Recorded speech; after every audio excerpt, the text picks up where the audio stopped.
1, go. Shut Your Mouth Lounge, episode number 336. When's the last time I actually got the episode number right? It's been a while.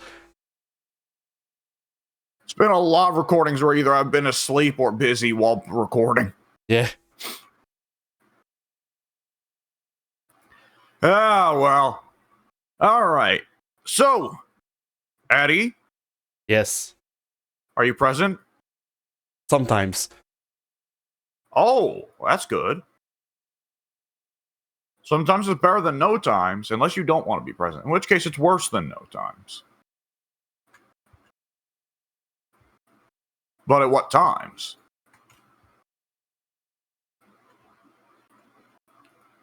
I feel like somehow this turns into a Lewis Carroll riddle. Yeah. Nonetheless, hey! So yeah, Shut Your Mouth Lounge, episode number 336. Ahem. Wherein we shall start with the... I guess... Oh, yeah, we start with, hey, Addy, Yes. your me. YouTube channels. Well, first off, there's actually a review coming out. Holy shit. And you even saw it. Well, why though? Because I've been working on it for the past 3 months. And I really wanted to be done with it. Mainly.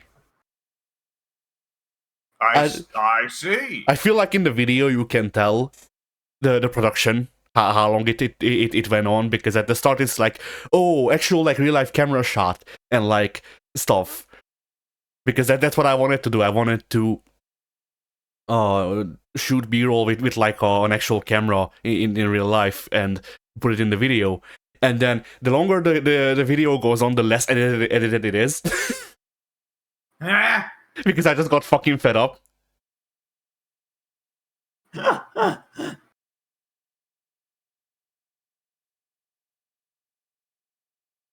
But yeah, so yeah, Perfect Apocalypse. I'm reviewing that because I was surprised, mainly.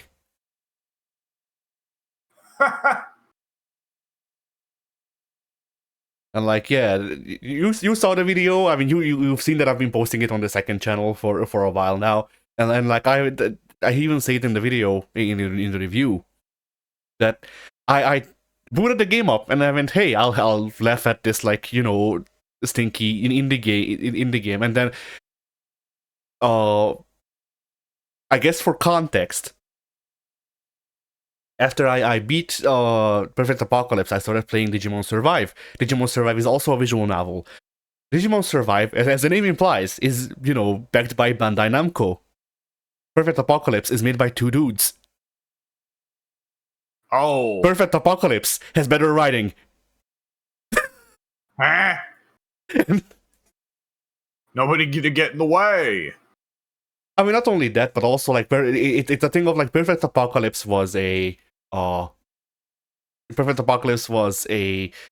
passion project, I would assume, and you know, so they actually like tried to write the characters to be fun and all that, and they quit while they were ahead and all that. Digimon Survive, since you know it's a national international thing, because Bandai Namco, you know, it needs to be available in at least Japanese and English. I assume they wrote the script in Japanese, and then Bandai Namco is well known for not giving half of a fuck about Digimon, so the translation's budget was about half of a shoestring. Not even a full shoestring, just half. Is there any franchise that Bandai Namco is known for treating well? Tekken. Are you sure about that? That depends. That depends on what you consider treating well. I suppose. But yeah, like Bandai Namco or like, I don't even know what even or like the big Bandai Namco IPs. It's like Tekken. Most of the anime stuff, as in like the big 4, at least, like Dragon Ball and One Piece and Naruto. Yeah, the anime stuff I just consider like the fucking the Jump stuff, which is like separate, because they never give a shit about those. No, those are just there to make money. But like they don't give a shit about Gundam. They don't give a shit about Digimon. And like they don't really give a shit about their original stuff that's made by the God Eater team. There's the God Eater, I guess. No. Like what else does Bandai even have aside from those? History, I guess. That's it. Yeah. Because like with Tekken, I could at least argue that they give a shit about Tekken in the sense that they give a shit about making sure Tekken has a baseline of quality so that they can then monetize it to hell. Whereas with Digimon or Gundam, but I'm more knowledgeable about their treatment of Digimon.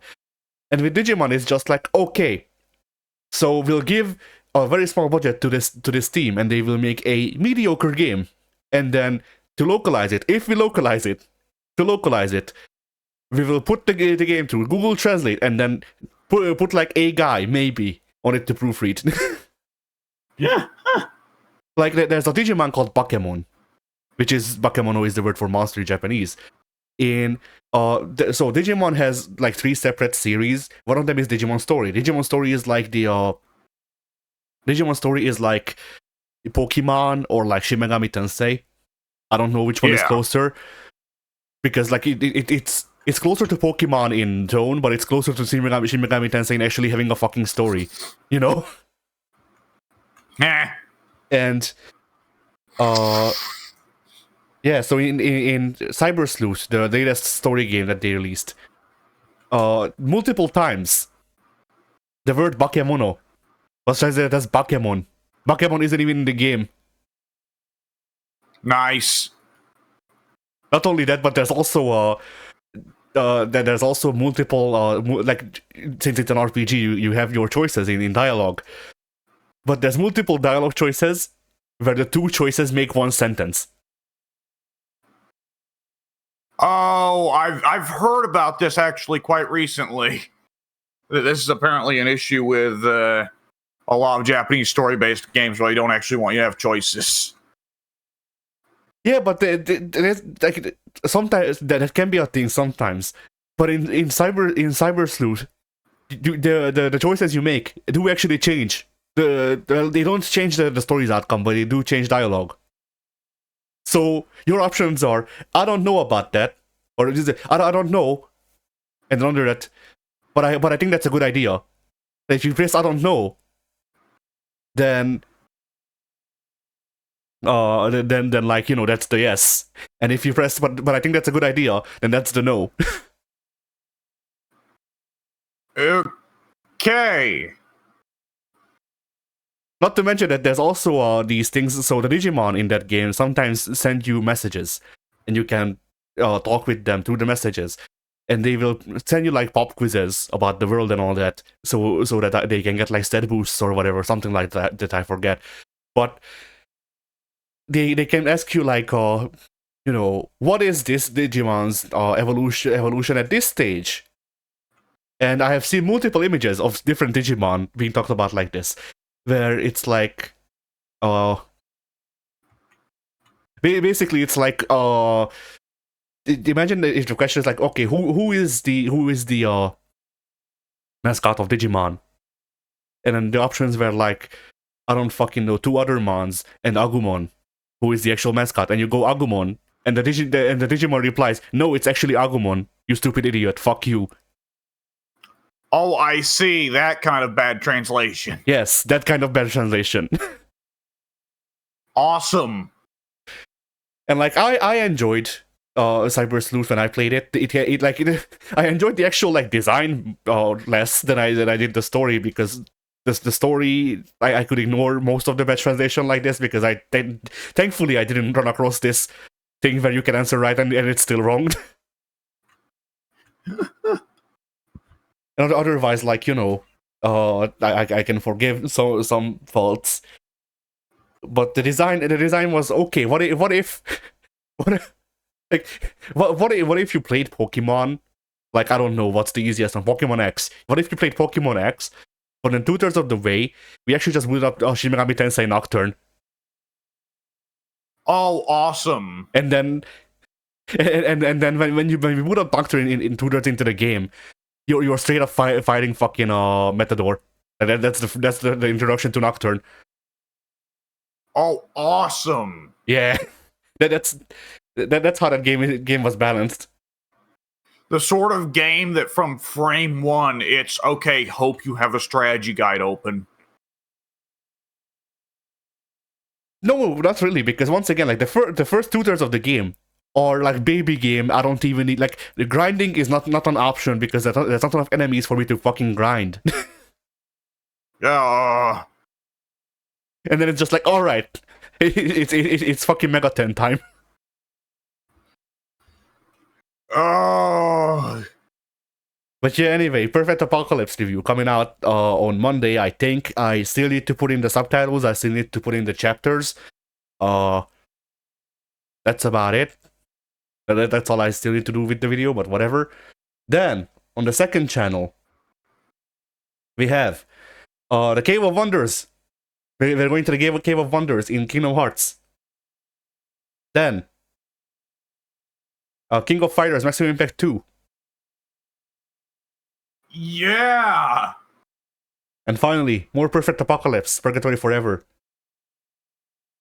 Which, like, Okay. Purgatory Forever, I think, like, I'm not sure. I guess Purgatory Forever would be my favorite in that series, just because it had the most like friendly, whatchamacallit, it had the most, it had the funniest interactions between the characters. It really made you feel like the characters are friends, which was kind of a plot point. Yeah. And so yeah, as for Maximum Impact, I mean, you know Maximum Impact. I played as Terry. Yep.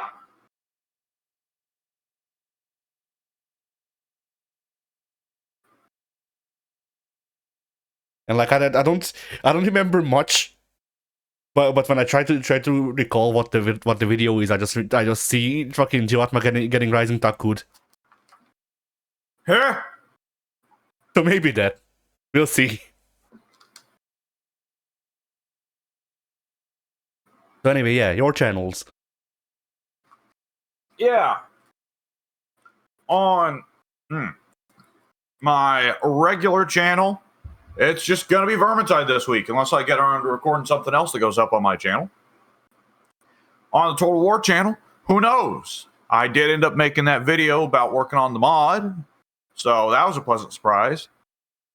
I don't know what else I could potentially make, or if I'll make something at all. I don't know.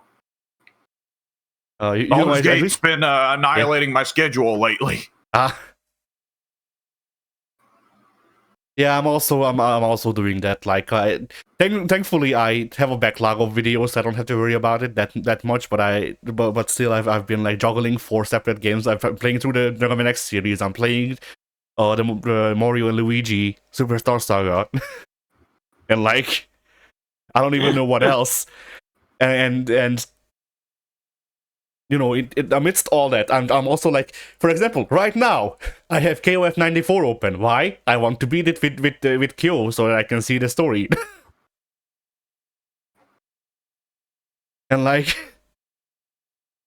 you know, doing shit like this. And then I also need to like record fighting games just in general because I ran out of that the fastest. I have Kingdom Hearts and Digimon Survive stockpiled until 2026. So, like, Kingdom Hearts, as it is right now, ends on the last week of December. And Digimon Survive ends on, like, the second or third week of January 2026. Nice. So, you know, I'm trying to not record those as much just because, like, I miss Digimon Survive less so, because Digimon Survive, and the last video, the last session. Having fun. Why not? Well, the thing is, I am having fun, but the last 2 or 3 sections, fucking hell. So in the last like 2 or 3 sessions, I've had 2 separate rants about the writing. That took like 20 minutes each, and You know, I took that as a sign that I should probably take a break. All right.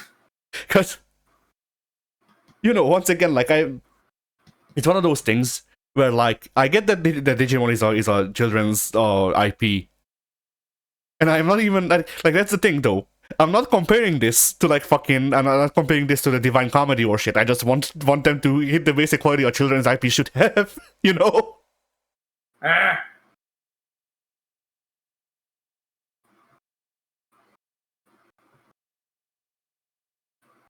And like, yeah, it's the age-old thing of like, you know, I'm not. It's the age-old thing of trying to find balance in children's media criticism of these people should burn because they aren't fucking up to the standards of like I don't even fucking know what would be high art right now. Neil Breen, sure, fuck it, we'll go with him. But you know, Sure. but yeah, you know, it's trying to balance between that and then just whatever the kids will like, whatever slop, which I know is not true because I didn't like whatever slop. Yeah. I distinctly remember multiple shows I've seen online. People like, man, this show was good, and I see the image, and I'm just I reminded of the hatred I used to have for that show because it took over what a slot of a show I liked. Yeah. Johnny Test. See, Johnny Test I was fine with. It's more like the oh, I'm forgetting that there was Cat versus Kid. There was that like Nickelodeon. There was that B show. It was this girl in a Girl Scout thing, and it was B teamed, the Girl Scout thing that she was in. I don't remember either of those. Those may have been after my time. Yeah, perhaps. And then, like, what else was one of those that I distinctly remember? Angela Anaconda. The what now? Angela Anaconda. It was. Okay then. It was like a very whatchamacallit, it was a very like uncanny valley art style show about a slightly older female Caillou, or at least that's how I remember it. Oh. Okay. But yeah, I remember disliking that, and it only showed up like twice on the TV, and or at least I only remember it showing up twice on the TV. Now, whether that was because it was cancelled before or after those, or I just didn't fucking watch the TV when she was on, I don't know.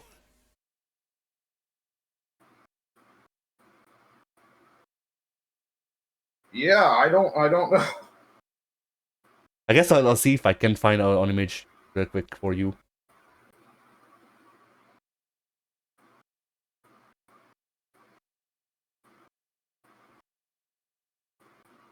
And yeah, the funny thing is that there's a thing here, because I saw her show normally, you know, naturally. Apparently, in America, they put her in fucking Digimon, which is funny. Huh. Yeah, there was a short of her thing, of her show, just advertising her show, uh,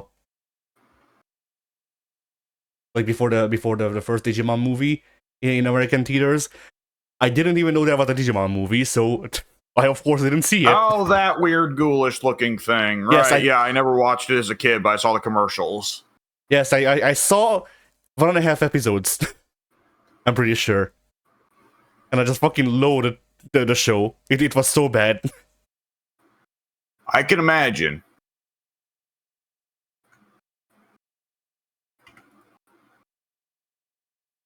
But anyway, yeah.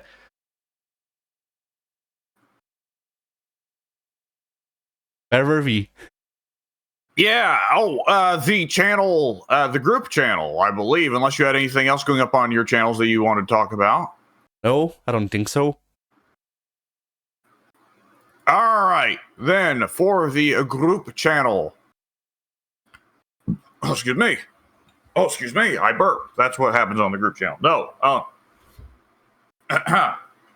On July 22nd, Monday, it is X-Men Children of the Atom. On July 24th, Wednesday, Payday 2 Part 20. July 26th, Friday, Street Fighter 6 Part 21. On July 27th, Saturday, Phasmophobia Part 26. And there you go.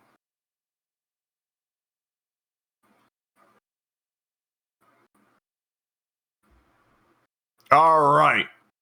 So, for the topic for this episode, we were thinking, but I'll take credit for the idea. We were thinking, what's a game that you simply cannot believe it actually exists? All right. Well, I have both a positive and a negative answer. I'll start with the negative one. Biofreaks.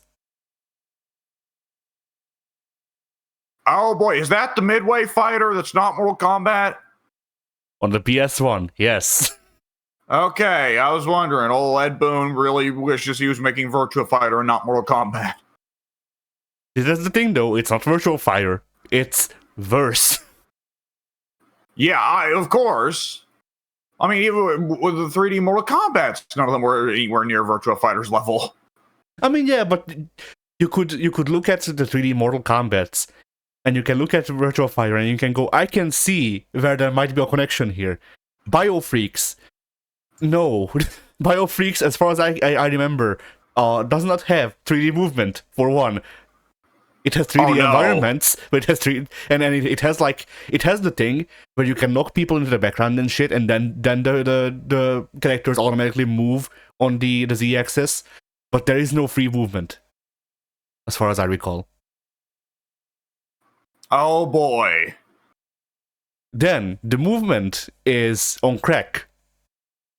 It is like the characters, or jab is like 1.5 frames. It's not that bad, but it feels like that.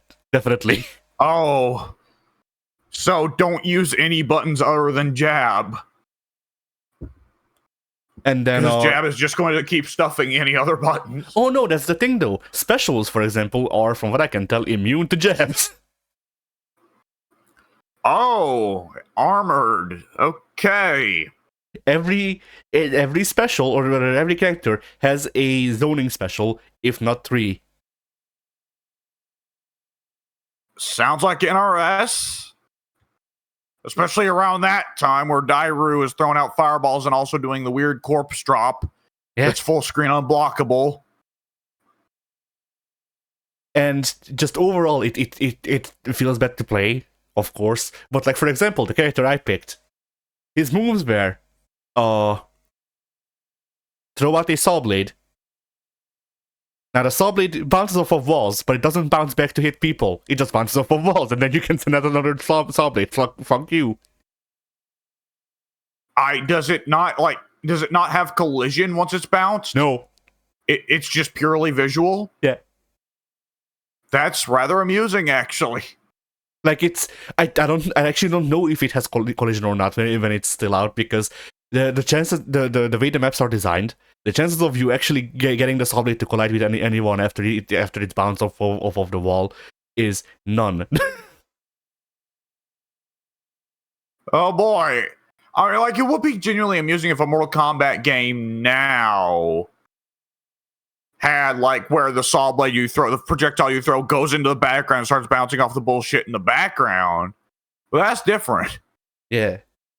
Then he also had a like retreat special where he did like I don't know, he did like a haymaker sort of going backwards, and then shot out 3 saw blades. Oh, I see. Now the saw blades dealt no damage because by the point that your character shoots at the saw blades in the special, the other characters are blocking. Naturally. And then his third special that I found was summoning a tornado. I see. And the there was also this game mechanic, because blocking doesn't exist actually. I lied. But it does, but it doesn't. Because if I remember correctly, I think I saw the CPU blocking, but none of the buttons I pressed blocked, including back, including all of the other face buttons, including the fucking triggers or bumpers. But oh boy. So unless block is like holding down both of the triggers and bumpers at the same time, then I don't know. And holding back. Yeah. We found the worst of both worlds, gentlemen. But yeah, but on one of the triggers, there is a special mode where your character can become Metal Mario. I don't know what the fuck it does because I still died while in Metal Mario state, so... But it just removes all of the textures from your character and makes them metallic. It makes you a bio freak. True. And yeah, like it's like I say that it qualifies for this just because like this is a game that shouldn't exist. This is a game that people play on TV. You know? Yeah. And it still makes bleep and bloop noises. I'm not even that, but this is BioFreaks is a game that I could fucking get like put on an episode of NCIS. And like this is the game that like the victim's nerdy kid is playing when fucking Detective Caruso comes into scene and then questions him while he's playing the game. Ice-T talks about it. Yeah. I don't think Ice-T was in the show that I'm talking about, but I forget which one that was. They all kind of blend together. Ice-T was in Law and Order.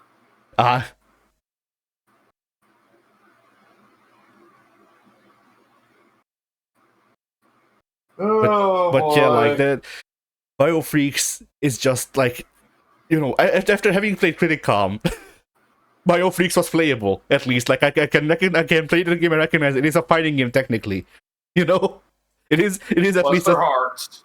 Yeah, like it is at least as competent as karate, but which Criticom somehow doesn't hit the threshold. I don't know how they did it.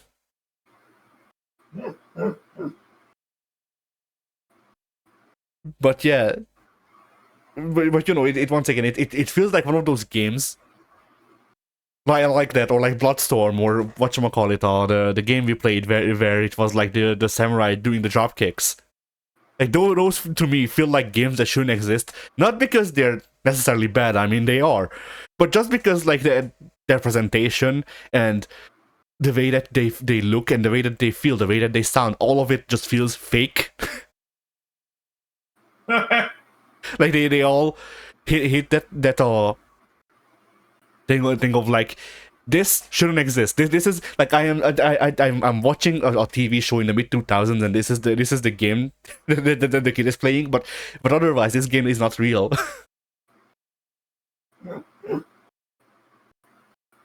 And like I think all of the games that I just talked about was Western, but there are Eastern games that do that too, like fucking Battery Melee's series Power Instinct, I think it is. Like most of the Power Instinct games also feel like that. Where like this is not a real series, no. No. This is a fucking psyop. Or like there's also a Chinese, I think, Chinese Samurai Showdown game that I played. Just, you know, gathering info for the channel to make those lists. And that game also very much felt like it was fake, which I mean it was a Chinese bootleg in a way. So I suppose that fits, but still. Yeah.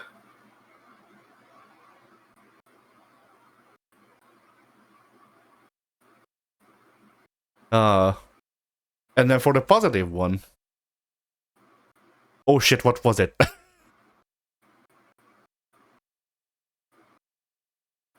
When I started talking about Biofreaks, I still remembered. Whatever, if you have an answer, then go ahead. I'll try to remember mine in the meantime. Easy answer for a game I can't believe exists. Harvester.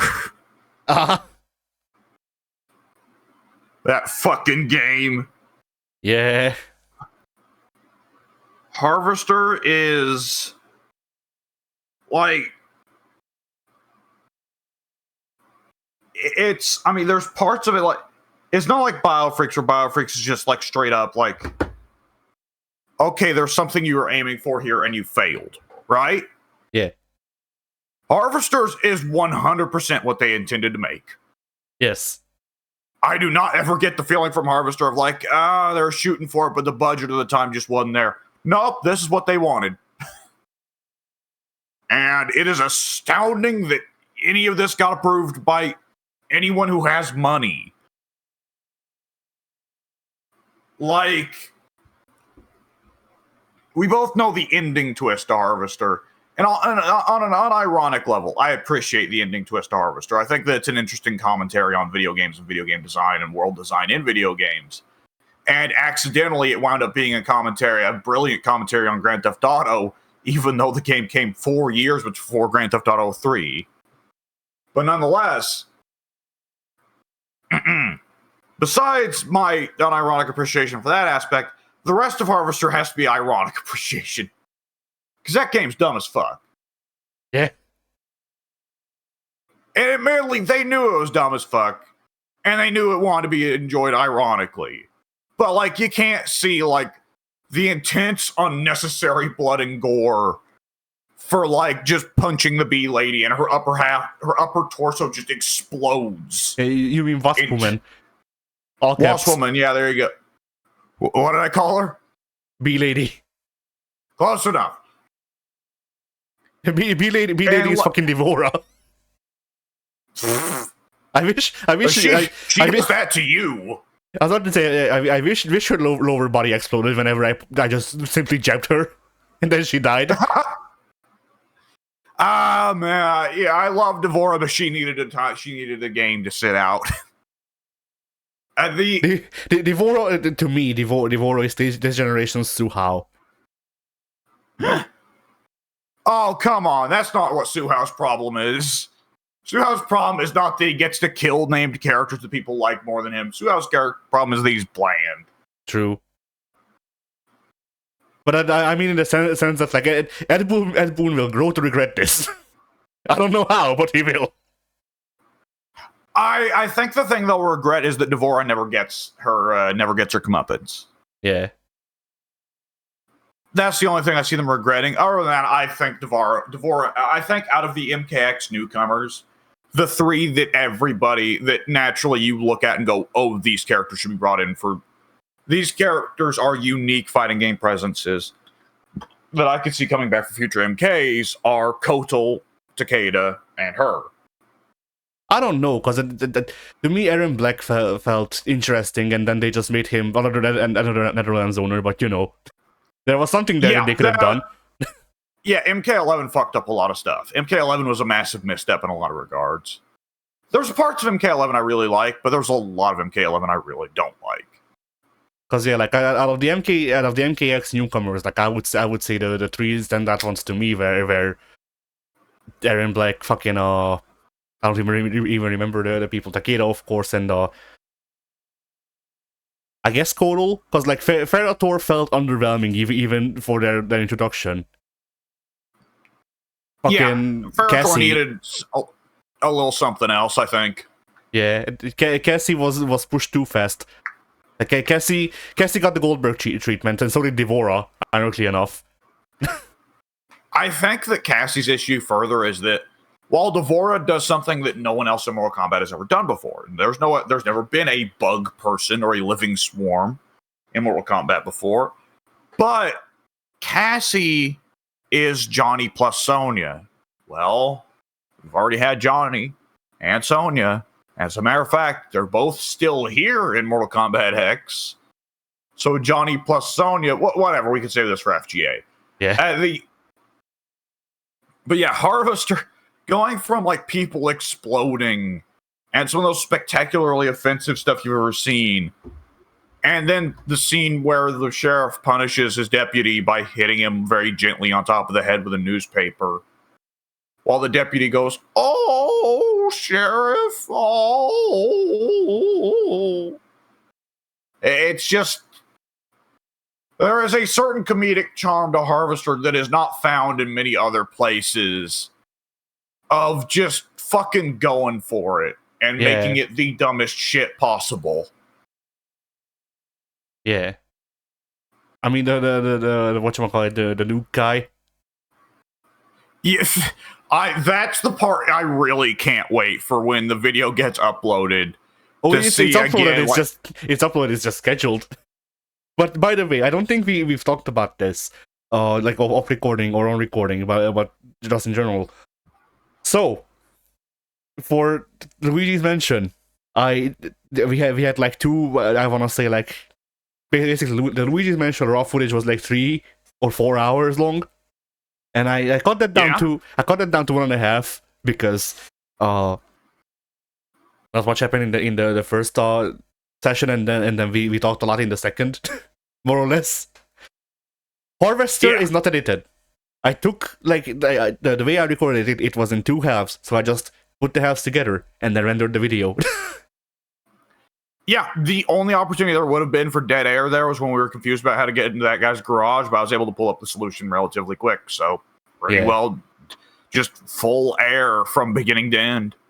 Like the only bits that are edited that I remember is I do a couple of zoom ins at the start on some stuff, but that's it. Yeah. Because that too suffered from the same thing as the review. At the start, I go, okay, I'll watch through this, and then I'll go back and do the zooms for fun and all that. And then I did a couple of the zooms, and then I went, hey, do I remember any other part where the zoom would be funny?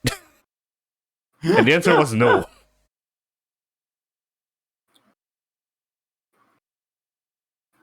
Oh. I'm really glad we did Harvester. I'm really glad we did that. Yeah. That's good shit. Oh, excuse me. Excuse me.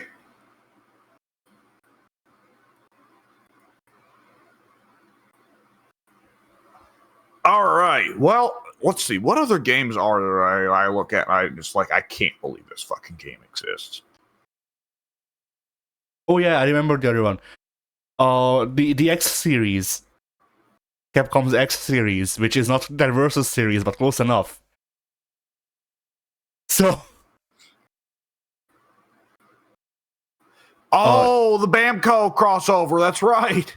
Yes, there was Namco X Capcom on the PlayStation 2, which is Japan exclusive, but I managed to secure a translated copy, so I will be playing that sometime. It's a fucking tactical RPG, so I will probably hate it, but hey, you'll see.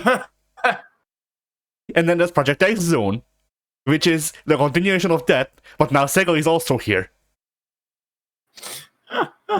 That's right. They added Sega, so they have Dante can meet Kiryu or whatever.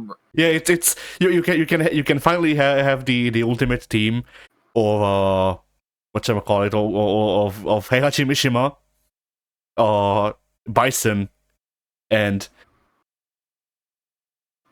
Majima? Sure, Majima. Can't pick Eggman, can you? I don't remember. They did a thing where Dr. Wily and Dr. Eggman were buddies. So maybe. Yeah, I mean, I think the Wily Eggman pairing is a thing like that goes back to like comic book stuff, ain't it? I don't know. I thought that like they had Mega Man and Sonic comics crossover because people really give a shit about Sonic comics for some reason. Yeah, they announced some real weird shit with that recently, cause it can't get much weirder. But here's the thing, though. So, like a month back, I think it was Ian Flynn or someone like that. I forget who it was exactly, but someone from IDW said like, we can't talk about exactly what it is, but something is coming, y'all. And then last week, IDW revealed that they're running a crossover Teenage Mutant Ninja Turtles and Naruto comic. Oh. So more than likely, Sonic is crossing over with Dragon Ball officially. So Super Saiyan and Super Hedgehog, I guess, will finally meet, huh? Yeah, they just make it canon that Sonic is like his universe is Super Saiyan. Like the legendary Super Hedgehog. Yeah. Good lord.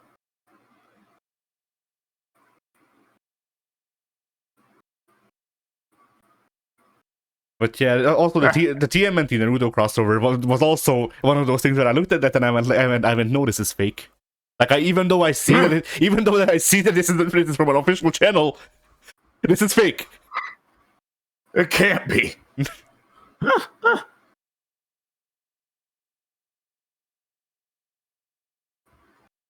Because it's one of those things where like the pairing makes sense, but at the same time, what do you mean?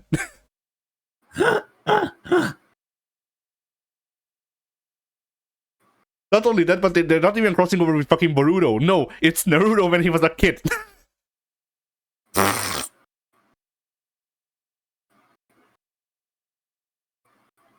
But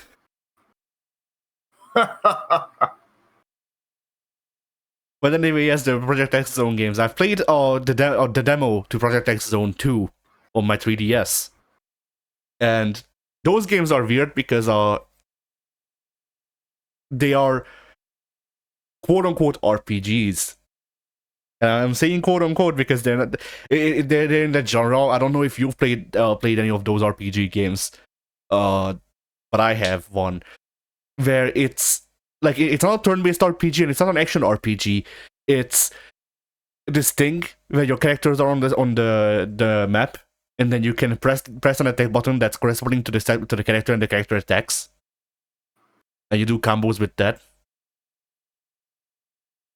Okay. So it's a thing of like, okay, I have Kazuya and Jin in my team, and if I press A, then Kazuya does a move, and if I press B, then Jin presses a move, and they have a cooldown on when they can move. So you just mix A and B, and Kazuya and Jin do team combos basically. And yeah, it can be cool, but it can also get kind of button mashy. I played another game that had the same get up, and by the end it was just that in that game you had 3 characters plus your separate character who could do magic and shit instead of attacking directly. And so in the end it was just like, all right, so I'm just gonna mash my face on the controller and I will get a 1000 hit combo. It will deal 100%. And that was every encounter. Of what? Health. Okay. Well, that's pretty definitive. Yeah. Like by the end, I don't believe that I ever had to heal my characters because either they like it was either one touch for the enemy or one touch for me, basically. But yeah, I do have Project X Zone now, so I will play through those sometime. I just want to like I have this thing where like if I can have all of the series, then I want to go through it chronologically because yeah. But I have crazy bad. Yeah. But this also leads to the trouble of like, all right, I am juggling like 3 separate series right now. I can't put in fucking the X series, the Capcom X series, because I don't have time. There is not enough time, and like you know it's even if I cycle the games based on how much I'm enjoying them and how much I'm like bored and shit.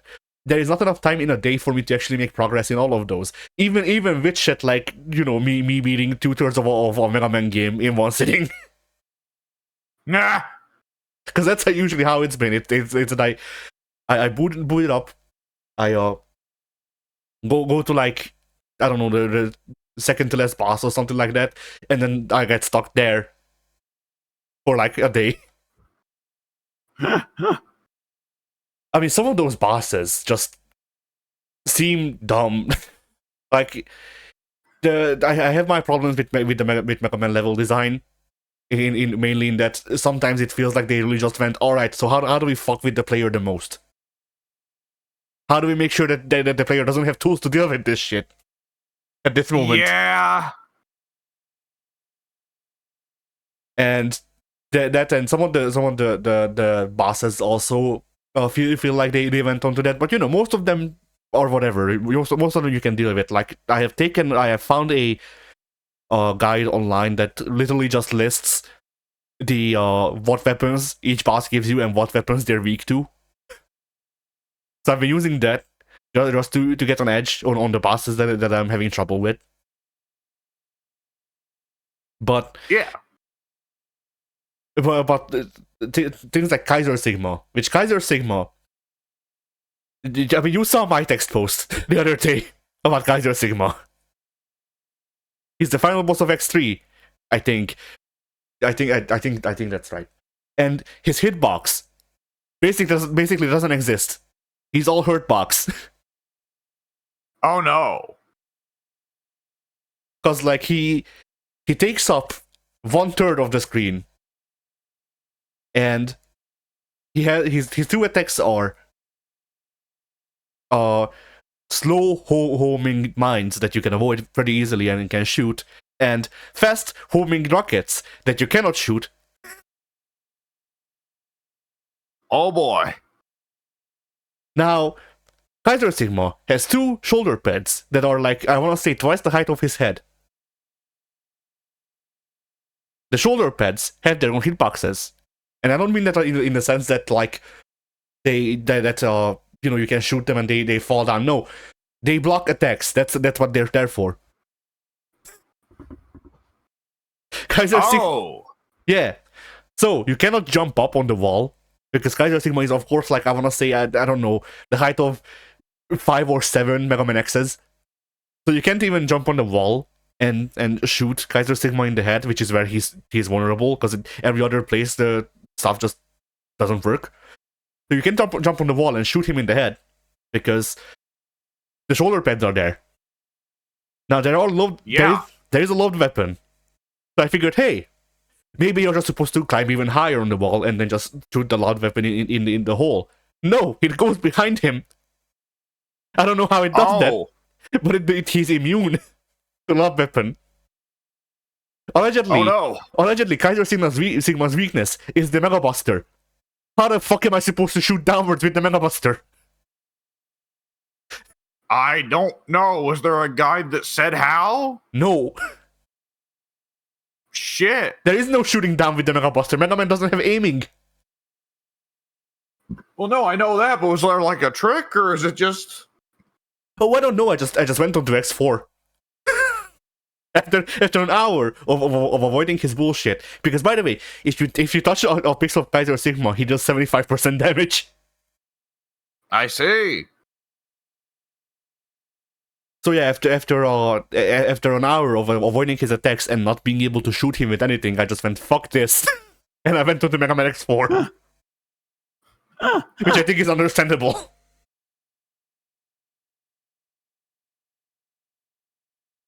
And then now with Mega Man X4, I'm having a different issue where the characters are designed fine, like they're not that much of a pain in the ass to fight, but I deal no damage. Oh no. Yeah, and like I don't know what I'm doing wrong because allegedly I'm using the weapons that they're weak to, but their health doesn't really go down all that much. On the other hand, I get 2 shots. Awesome. Isn't it? And like I thought, because Mega Man X4 is the first game that allows you to play as Zero, like completely, you can just take a whole of Zero and then play through the game with him. And I went with Zero because I like Zero better. But I went, well, okay, Zero doesn't have a charge attack, So maybe that's the problem. Maybe they just, made his attack deal the median damage and then whatever. So I boot up the game with X, and I played through the first level with X, or the first two levels, because the first level is the prologue, and that doesn't really count. They always make the bosses very weak on the prologue. But I went through the first two levels, and then I got to the boss, and a fully charged Mega Buster shot didn't deal more damage than the Z-Saber. So I went, oh no, that's just how the game is balanced. I just don't deal damage. I guess fuck me then. Well, yeah. And like I'm only playing through the X games, so when I have a storyline or like background, so I know the basically the lore to the Zero games, because that's what I actually want to play. Because I like Zero's games.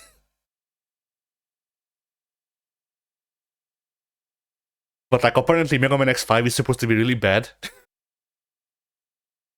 Like the verse of the. I thought there was some point in those games where people their opinions soured. Yeah, apparently how it goes is it's fine until 5, and then 5 is bad, 6 is good, and then 7 and 8 is when they try to go 3D, and those are also supposed to be bad. Now I don't know, because those games were my first 2 Mega Man X games, so Oh. On one hand, maybe I guess I'll see once I get to playing them again. But on the other hand, like I have some nostalgia because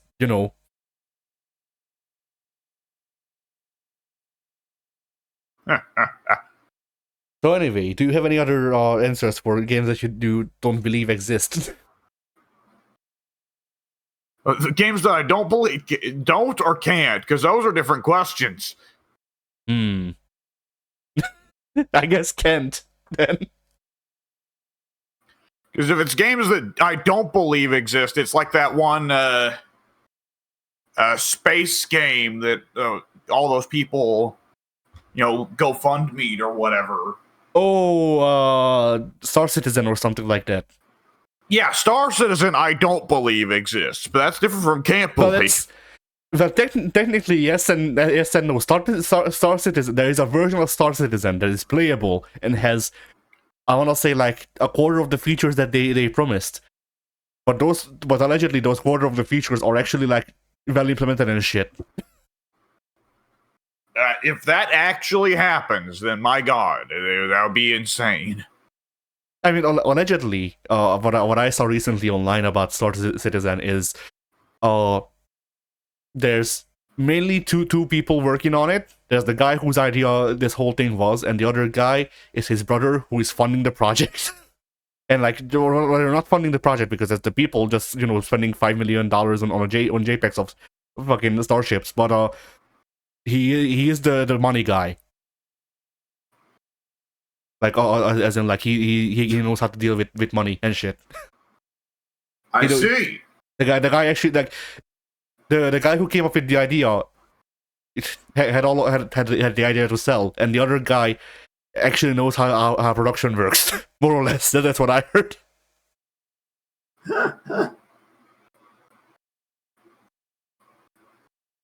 Okay, you know what's another game that I can't believe exists? What? Deadly Premonition. Not too dissimilar from Harvest Star, honestly. A little bit less deliberately offensive, but in the vein of I can't believe this got funded. A game that is more or less just we ripped Twin Peaks off as closely as possible. And we made the game super fucking weird and super buggy. It's a feature. And like the PC port practically doesn't work.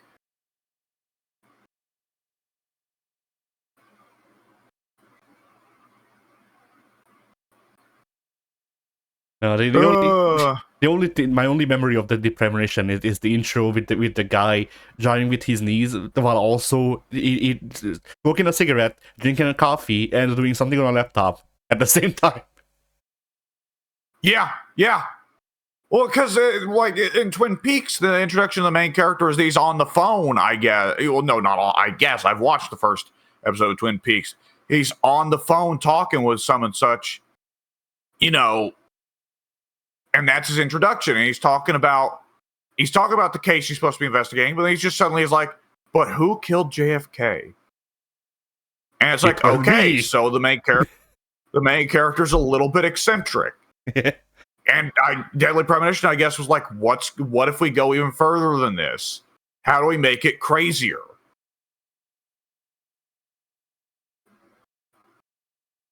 So I don't know why I like the idea of I don't know why I like the idea of the character's introduction. Like him being eccentric is just regular like filler detective speech. Who killed JFK? It was me. And then just resumes he resumes regular dialogue.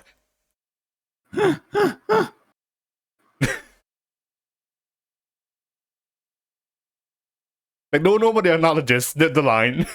It's just in there.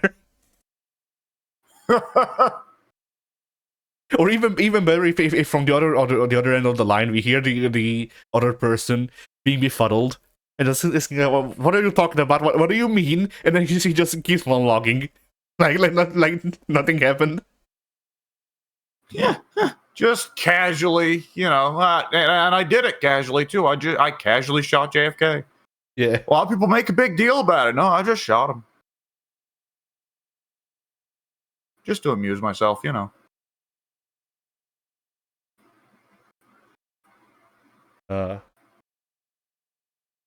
Oh man, all right.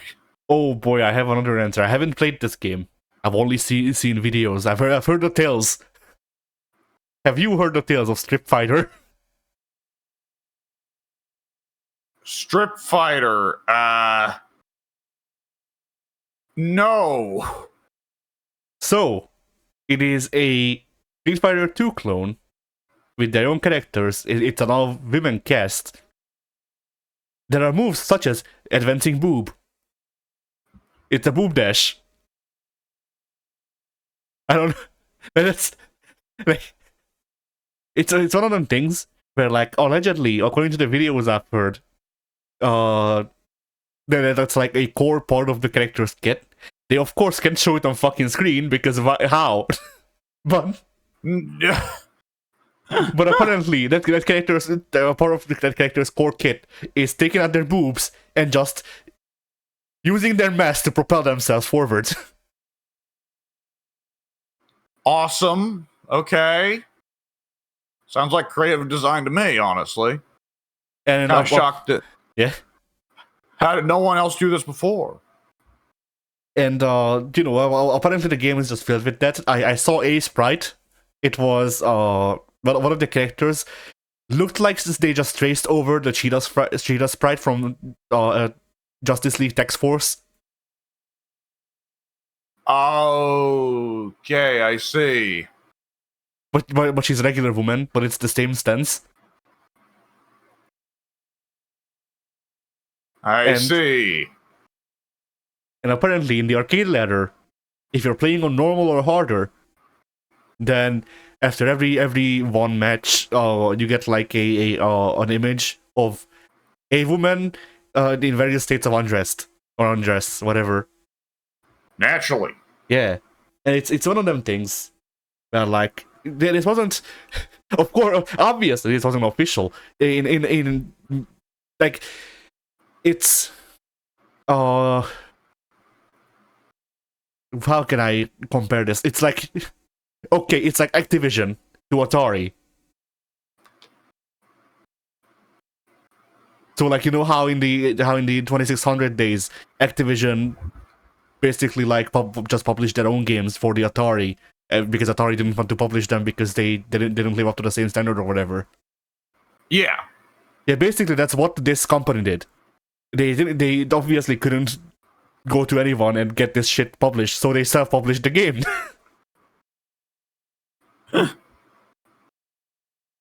Yeah, I guess Now the thing here, all though, right, well, the even weirder part though, is that Street Fighter shouldn't exist. Like, as I've said, it shouldn't exist. There is apparently a bootleg Street Fighter 2.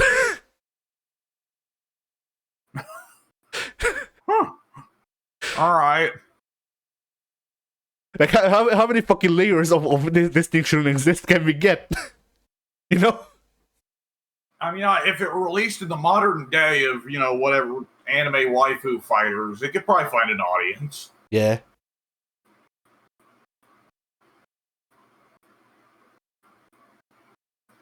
But yeah, that also just struck me as a thing of like, because there's fighting games can get very risky and shit. But like, it's like Street Fighter isn't even just taking it a step further. But it's like it's taking a step further and then falling on its ass because it tripped on its own leg. Like it's Custer's Revenge levels of fucking erotic, from what I understand. I see.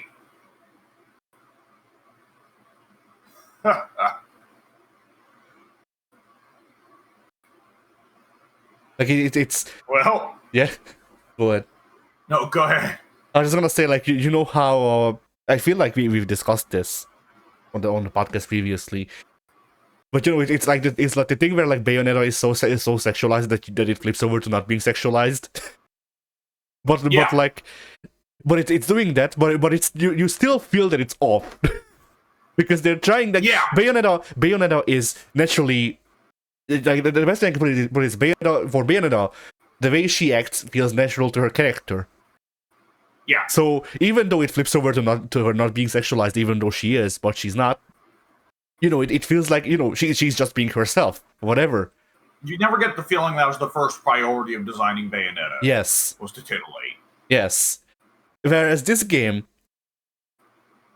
is so bad, from what I understand, of having just listened to multiple videos, because I'm just like, I've just put on a thing of like random fighting game videos, and multiple people have talked about Street Fighter, I guess.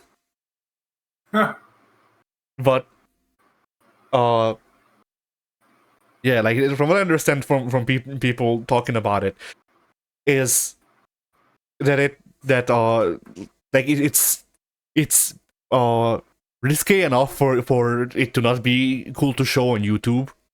Well, most of the sprites, so some like it's not full on naked women fighting, so they can show some fights and moves and shit, but a lot of the moves are not good. Yeah. But it flips over to it not even being titillating, because it feels like I forget what the term was, but basically it feels like they force the characters into porn, Yeah. But at least that's the vibe I got from the game, just based off of what I saw and what people talked about, Yeah. Like this isn't any of these characters' first try at a fighting game. It's just the only place they hired them, and they really need that crack money, Yeah.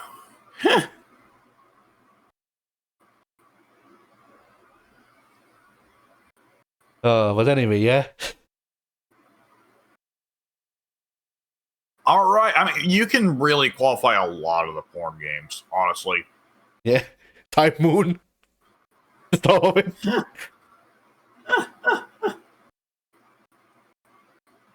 I remember when I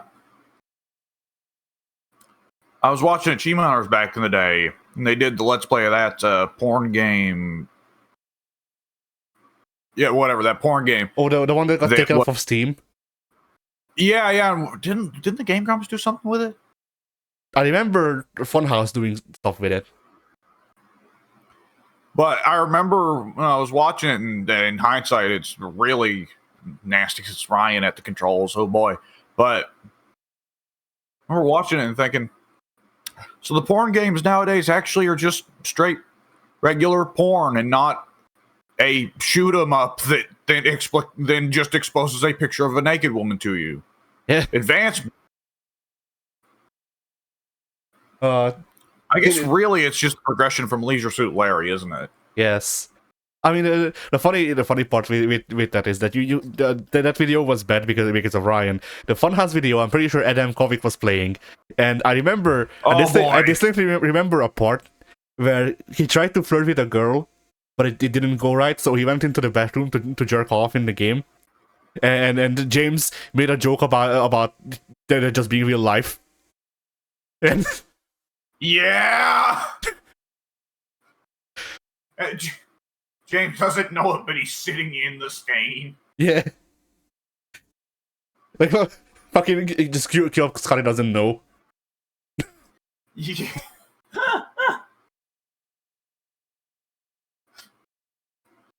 But yeah. It's just jump cut to like whatever video where Funhouse is announcing that Adam is out of the company, and it's just zoom in on James as the Curb Your Enthusiasm theme starts playing. Yeah. I mean, him and Elise are the only OG Funhouse members left, fella. They were the only OG Funhouse members left. Now there's no one. Is there still a Funhouse? That's what I'm saying now. There's no one because there's no Funhouse. I was about to ask because, like, I think they were a little too close. Like, there was enough people under the Rooster Teeth umbrella that were distant enough from Rooster Teeth. When Rooster Teeth went under, they're like, "Yeah, we'll just rename. It'll be fine." Like, of course, cast a Super Beast. Okay, it's fine. Whatever. And let me check if Jeff and Gavin's channel stayed up. But, like, I would expect Funhouse to be close enough to Rooster Teeth that when Rooster Teeth goes, Funhouse goes.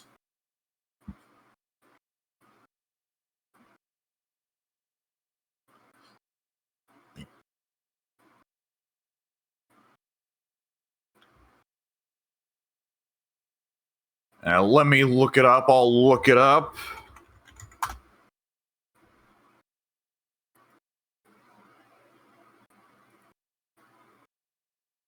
Yep, Funhouse ended 2 months ago. Oh no, is my connection dropped? No, you're still here. Oh, okay. Okay, yeah, Funhouse ended 2 months ago. And let's see. Are Jeff and Gavin's channel still around?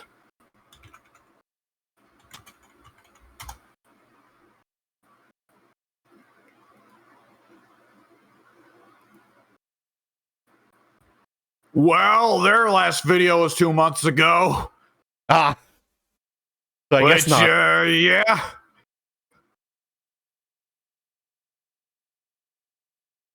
That implies to me.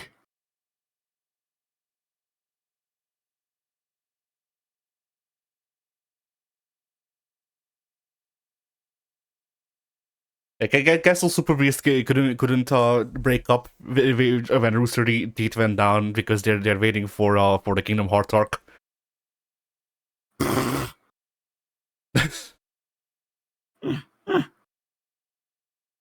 They just get fucking Zangief to come on screen. Pet and Woolly are no longer friends. Oh boy. The funny thing is, did best friends even try to do a Kingdom Hearts thing, or is it just everyone else? They died to it. Super Best Friends were another casualty of the Kingdom Hearts curse. Yes. Ah, okay.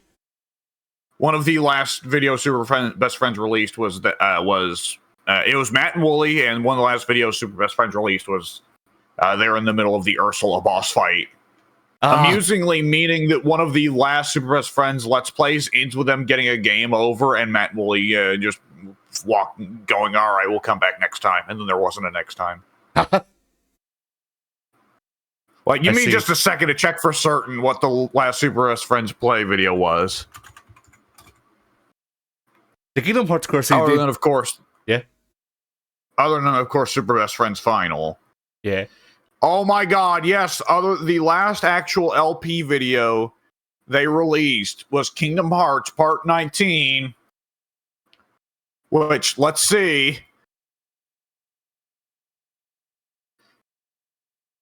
Yes, they're in the middle of fighting Ursula, at least the giant Ursula.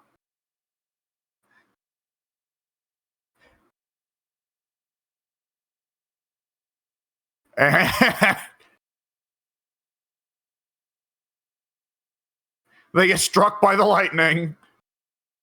The last line of the Super Best Friends in an actual LP is Wooly getting struck by lightning by Ursula in the Kingdom Hearts 1 Ursula boss fight and going, fuck.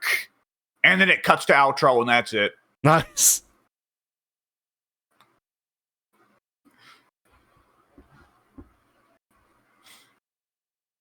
The Kingdom Hearts curse is weird because like it broke up their best friends. It killed Chuck Conroy's career, I think.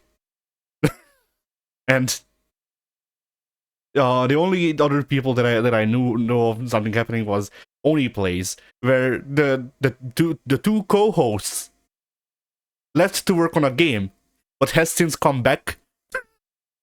So like. Like the thing there is that Oni Place has a rotating cast of hosts, more or less, because like, you know, it's basically just whoever Chris likes and is available, more or less. and like, you know, there are certain eras of when certain hosts show up. So like, bless you. So like, you know, in the middle, because first it was two guys that I forget. It was just genuinely some of Chris's friends. Then it was Ding Dong and Julian, and they did Kingdom Hearts together, both the first and the second game. And then after a while, like, people thought, because they did a lot of acting, angry at each other, so people thought that the Kingdom Hearts curse struck again. Because Ding Dong and Julian left. Turns out they did that because they're like actually working on like games. They have a company where they make games, you know. And so they just moved to a different state, which is why they're not in the videos anymore.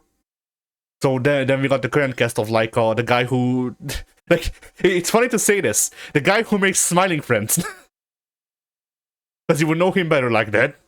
But yeah, Zach. Yeah. And a couple of others. And yeah, but since then, I want to say it was like last Halloween or like 2 years ago, Chris went and visited Ding Dong and Julian, and they shot a couple of series just to show that there's no bad blood. And like, they're not, you know, it wasn't the Kingdom Hearts curse. They genuinely just, you know, they had to move states for I forget exactly what reason it was. I think it was rent. And like that's why they don't appear in the video. It's not that they like hate each other or whatever.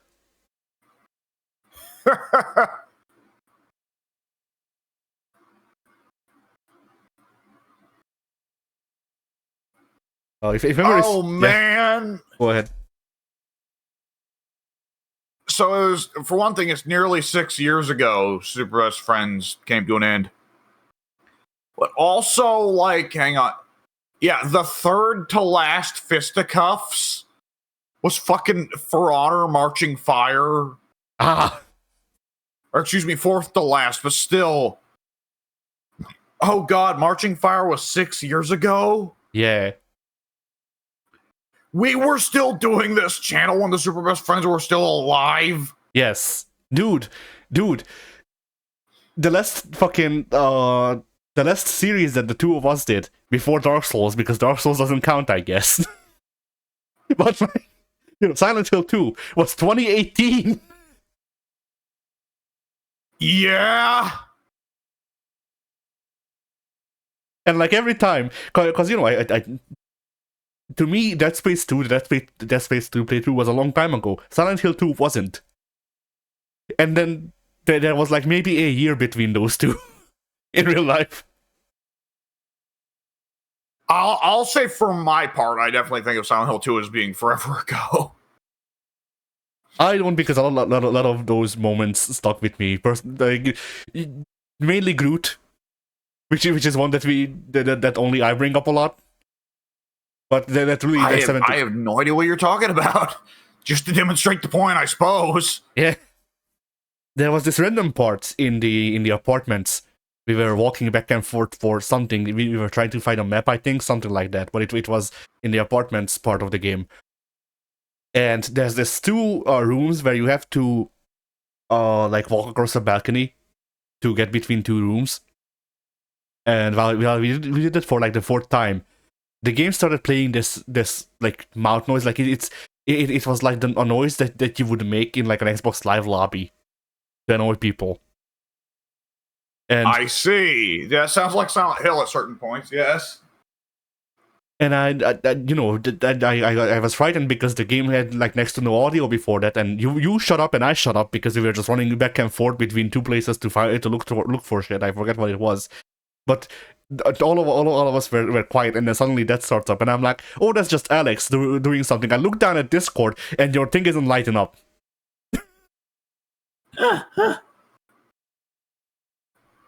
And that is the one moment that I genuinely got frightened.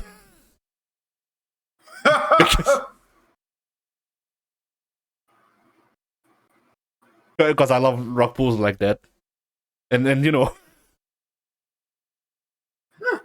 and then, to me that is the I love that moment even more than I do the 15-minute boat ride, because the 15-minute boat ride is just it's user error, but but Groot was Silent Hill 2 doing Silent Hill 2 things, and not only that, but aside from all video, I have yet to see it happen. That's the thing. That's the thing that's sad, is that it is definitely, it was quite an assumption from us. Well, especially, I mean, the thing is that there will be an extra bit of comedy there.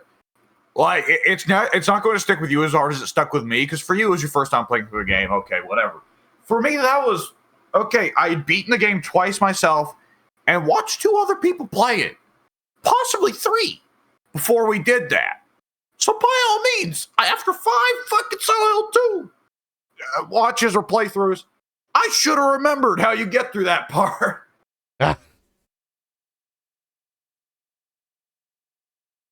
But no. So I made the big assumption, like, okay, yes, there's no compass mechanic, but still going to be that you should sail north. And like, no. I know it won't happen, but I almost want us to do a playthrough of the new Silent Hill when it releases, but like even then it would be years out because I don't have a PS5, but whatever, just so we can replicate the boat ride on purpose. And then dump me in the video.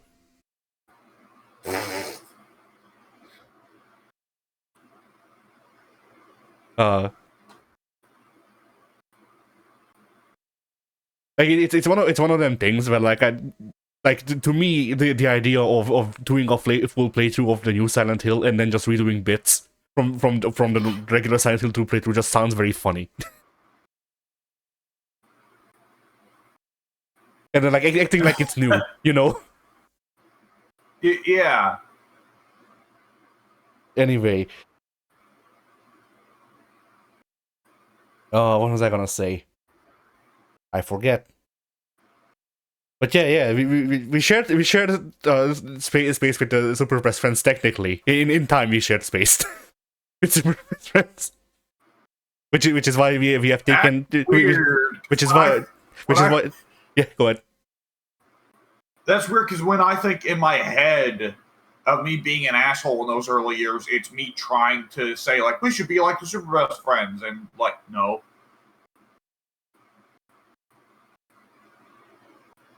I don't know. I wouldn't have been saying that while they were still around, would I? When was their last upload? Like date or not date wise, just which year? 2018, December, maybe the 16th. I'm trying to think, because 2017 is when I restarted this channel. So yeah, but we basically only did like a couple of Structure Mat Lounges in 2017. And like Cards Against Humanity, which those videos are privated for a reason, But yeah, a bunch of podcasts are like, I'm there for one, but it's mostly you, Pink, Steve, and Ted. Sometimes Aaron, sometimes Grams. Yeah, and I don't know how you held back that entire time from just throttling Ted, but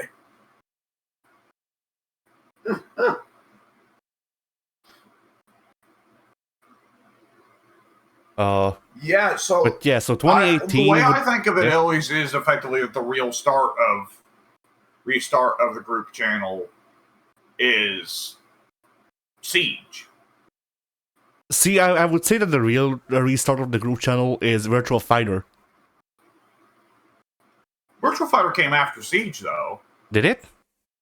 Yeah, Okay, then never mind. To because I me, had a yeah. microphone for Virtual Fighter and I didn't have a microphone for Siege. Oh, right. Of course, at that time, it would have been trouble for me to get a microphone. We had just moved out to North Carolina, so we were still strapped for cash.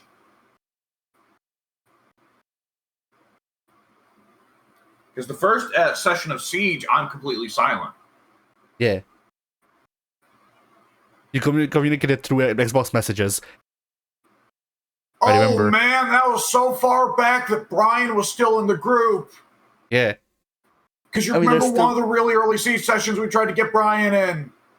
Yeah, it's not only that, but there's also fragments of a video up on the group channel, which I don't have the heart to delete, but I also don't have the heart to release it because it's bad. but there is a... the 6-hour Overwatch session that I missed. That's right. Yes. There's still fragments of that left, but the audio is just all over the place. Like, it's not... If I had been there for any of the sessions with Brian, then the whole fucking channel would have stopped before it started. I mean, the channel is in a weird spot right now where it's in the I'd say it's in the process of growth. Slow growth, but growth nonetheless. Like, we're getting somewhere more so than in the past 4 years. Or rather, in the past 2 years, we've made more progress than the previous 4. I think it's the best way to put. Because the channel 0 views to 2. I mean, you joke, but the views range from like 5 to 30, depending on the video. Yeah. On average, and then like the channel that the subscribers, the subscriber count went from 12 in 2020, I guess. Yeah, that would be the time, yes. But yeah, we went from like 12 subscribers in 2020 to 30 in 21 to 70 some last year, and then we're now past 100. Yeah. So we're getting somewhere, maybe. Perhaps. We just need luck to smile upon us. And it's gonna be some like the thing is though, it's gonna be some video where I didn't even fucking edit. I've just been I just got overwhelmed with like 8 hours of footage, and I went fuck it and cut it up into 15-minute chunks, and it's gonna be a random 15-minute chunk. Yeah. It's gonna be one of those.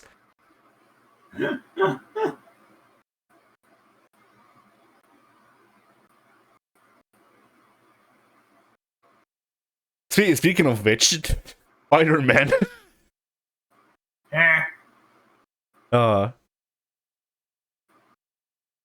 Those are getting up their numbers. I don't know if you saw.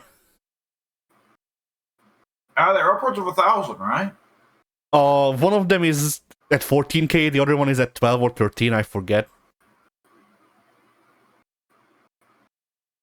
Yeah. So yeah, a bit upwards of 1,000 at this point.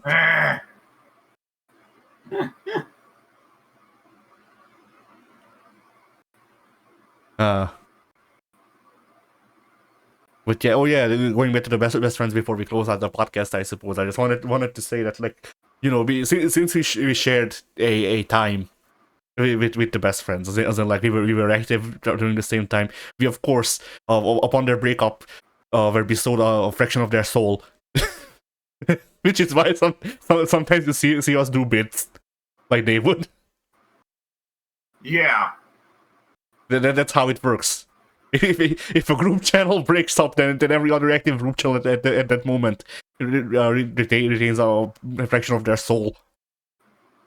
Which, in a sense, means that every generation of group channels is getting stronger than the last. Yeah.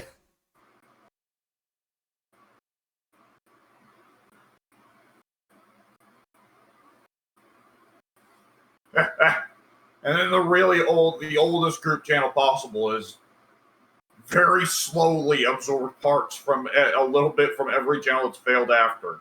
Yeah.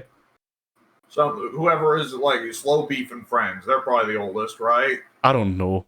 That was also Let's the Slow Pay. Beef's the original LPer. That's my understanding.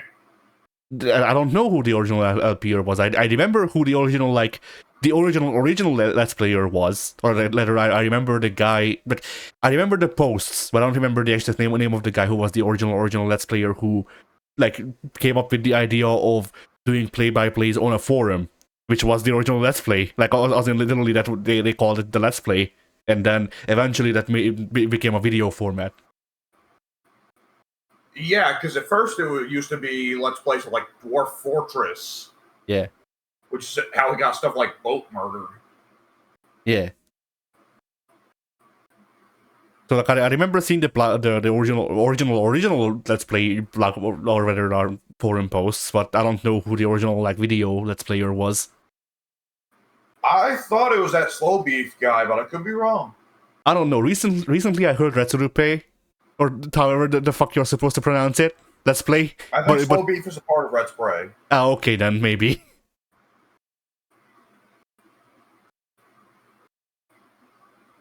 But yeah, those guys, they just have they have all of the souls. Slow Beef is looking like more like Ermac every day. He's getting too many souls. He's getting fat. Yeah.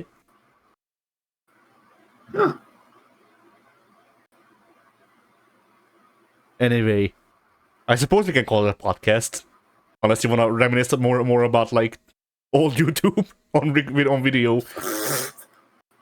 I think that's a bad idea. Yeah. All right. Well, folks, suppose we'll see you later. Addy, say bye.